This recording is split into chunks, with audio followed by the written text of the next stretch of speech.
of the cobras on her forehead, and then the tail wrapped all around her neck. She could wash it off. These were the people we associated with, can you imagine? But she had her photography. That was without drugs. That's it. But in New Orleans, what was fun, well, the guys went out one night, we went out, but she has this photography license. So we get in, I was like her assistant, and we get into all the clubs. Again, she just shows that little card, or whatever, around her neck, right? And of course, they're happy to have any photographers that maybe, I don't think she was, connected to newspapers or, because they want the publicity. But yeah, she was a lot of fun. But anyway, that was New Orleans. Yeah, it was New Orleans. Wild times in New Orleans. And then now back to Scottsdale. And then we met. It was Curtis's daughter, who had seen my work in the gallery. When we were away. Yeah, while we were away, and said to the owner, I'd really like to meet this gentleman because he's painted these magnificent large paintings of my father's photographs, and I'd really like to meet him because he's honouring my father so much with these large impressions.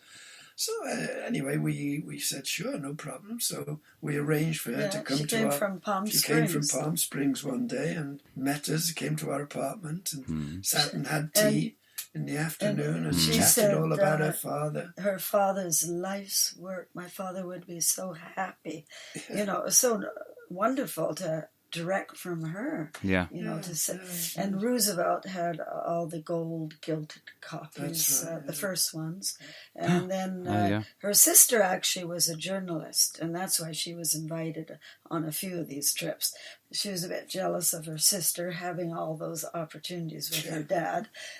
Anyways, it was very interesting. When he took these photographs, what was interesting, how he got them to pose for him, because the natives hated. They didn't want their photographs taken because they thought it was going to steal their spirit. Yes. So what he did was he just made copies and gave them copies of their photographs, and so they thought they were getting their spirit back. And this is how he was able to get them into posing. Well, he used to just start a little fire, set up a little campsite. He would wait sometimes for days. And it was just the natives, The curiosity got them, and they'd come and sit down and then listen to him, and then he kind of got into that.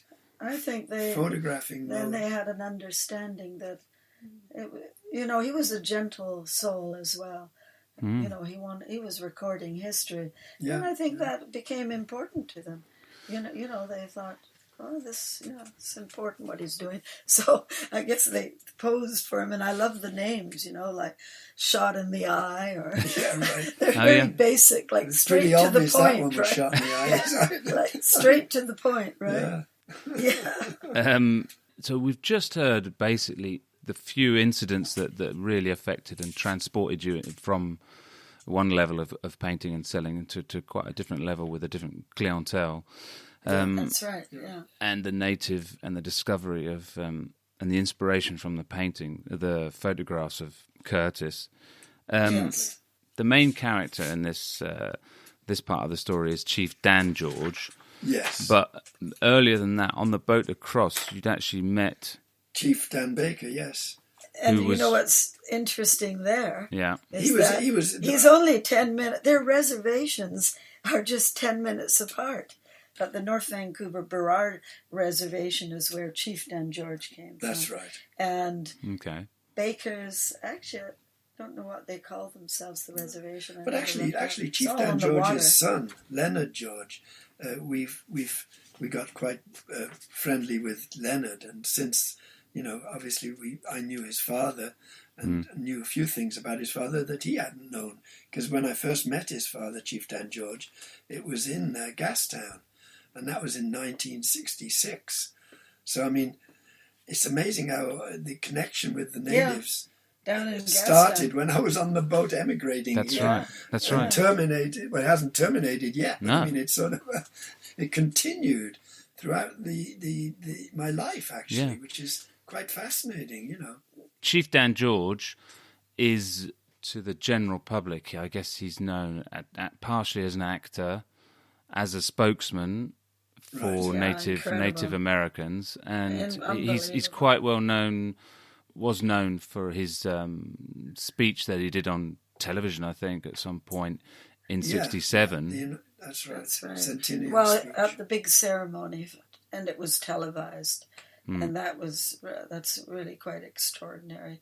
Anything he did, people always say, "Oh, gee, he became an actor at 70." Well, since he was a little boy, he was singer and dancer, and Leonard. We met. They used to perform. Yeah, they were performers. Used to travel and perform. Across Canada. And do theatre, acting. Yeah, in the summers as a little boy. So, this is the thing in all the arts. You do, your whole life you're working at your art. And then, okay, maybe you get lucky. And then they say, wow, where did this guy come from? Well, he hasn't been working at it for about 7 years. How to become famous overnight in 17 years. But it was only because of the Chief Dan George show that evening, at the Bayshore, that we had Doris Peters, actually. And because Leonard was not at that show, just his father. Just his father. So Doris was she was a collector of Paul's work and all native powwows. She used to just go to loved the potlashes. Yeah, she loved everything. And so natives. she said, I'm going to invite you for dinner with Leonard and Susan George, and that's Chief Dan George's youngest son. And we said, well, that would be absolutely wonderful. And that's how we made friends. And Doris would invite us for dinner actually a couple of times a year. And then we also saw Leonard and Susan, during the year, different events or whatever, anything that we could help with the natives or participate in. But the one thing that was interesting, talking about something that we had, we never had good photos of any shows except the Chief Dan George show, because Rogel Enterprises came with a photographer. Hired a photographer. So I did have maybe a dozen excellent photos of his father. Right. And so I mentioned that, and Leonard said, we don't have many photos of my dad. And I said, you're kidding.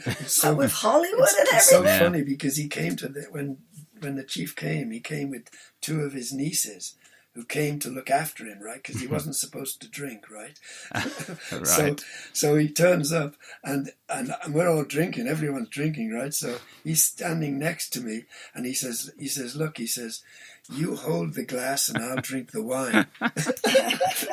So every now and again, I just lean over close to him with the glass and he'd bend down and take a sip, right? So we're standing there like this, and of course they're all speaking, and I'm getting an interview, and I'd forgotten to pass him the wine, so he ended up grabbing the glass out of my hand and taking a drink. And at that moment, they took a photograph. I think I can. I'm looking. So if people look up on the blog, the Ygartua Art Chronicles, there's a few, as you say, fantastic photos, proper, good quality, that's a good beautiful photos. Yeah, and that there's one of a Ygartua. Glass of wine. Yeah, his face looks very sheepish. Like, it does look sheepish. Yeah, exactly. You got me. And that's an I got you. And I showed his son that now, and he killed himself laughing.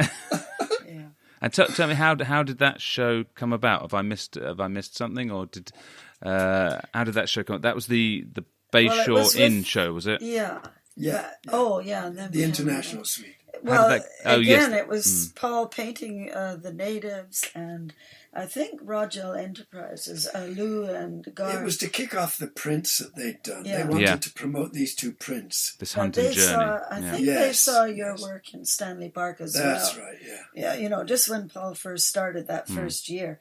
So, and when they said they'd like to do a show, we said, well, do it in the International Suite, which is where we'd got married, and we should do it there because it's a beautiful place to do a show with the grand piano and everything, Well, we never, there was people, more than we could handle, I think. Right at the door, because then there's a certain quantity of people that you can allow in. But it was all organized, everything's controlled perfectly, and they were involved as well in making sure everything was a good show. right. And then they introduced also those two reproductions. But we did one more before we went back to Europe. We were doing this back, forth, and then George Schmerholtz, he is a famous sculptor now. He was very gifted also, from Hungary originally, right? And he had a studio first in Vancouver. And yeah, he was a good friend. And so I believe he came down to Scottsdale as well. He did a few shows, which I had introduced to him, if you want to do something, down there, and he came. And then there was the one night show that we did, the second one now. That's right, after Chief Dan George.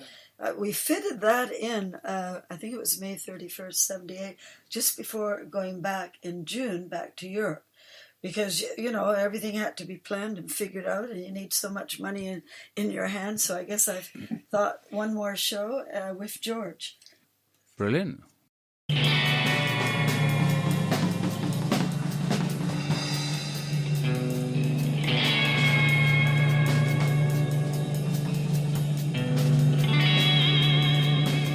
Thanks for listening to the Ygartua Art Chronicles today. Hope you enjoyed hearing about these key points in Paul's artistic journey. If you want to dig deeper, you can find much more information on the blog at ygartua-art-chronicles.com. This episode was recorded and edited by me, Ed Hoskin, and was produced by Talia Ygartua and myself. The music was by Hoskin and Clark. See you next time.